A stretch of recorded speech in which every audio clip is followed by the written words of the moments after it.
Hello there. It's Monday, October 30th. Today's title is Debt or Grace. The issue that Paul is dealing with here is much more than theology. It gets to the heart and soul of salvation and our relationship to God.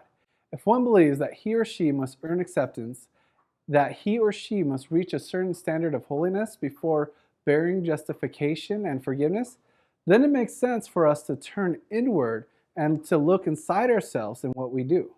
Religion can become exceedingly self-centered, which is really the last thing that anyone needs. In contrast, if one grasps the great news that justification is a gift from God, totally unmerited and totally undeserving, how much more easier and more natural it is for that person to turn to his or her focus on God's love and mercy instead of their self. And in the end, who's more likely to reflect the character and love of God?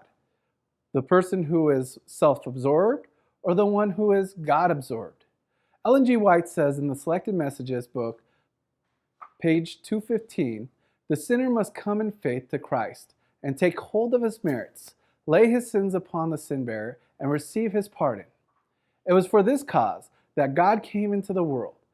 Thus, the righteousness of Christ is imputed to the repenting, believing sinner. He becomes a member of the royal family.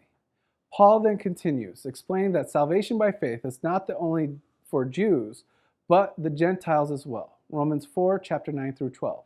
In fact, if you want to get technical about it, Abraham wasn't Jewish. He came from a pagan ancestry seen in Joshua 24:2. The Gentile-Jewish distinction didn't exist at his time. When Abraham was justified in Genesis 15:6, he wasn't even circumcised. Thus, Abraham became the father of both the uncircumcised and the circumcised, as well as the great example Paul used in order to make his point about the universality of salvation. Christ's death was for everyone, regardless of race or religion. Consider the universality of the cross, considering what the cross tells us about the worth of every human being. Why is racial or ethnic or national prejudice such a horrible thing? How can we learn to recognize the existence of prejudice in ourselves and through God's grace, and purge it from our minds? Today's challenge is to come up with 3 different ways to get all the judgmental thoughts out of our minds. Thank you for watching, and please write in the comment sections below. Thank you. Have a good day.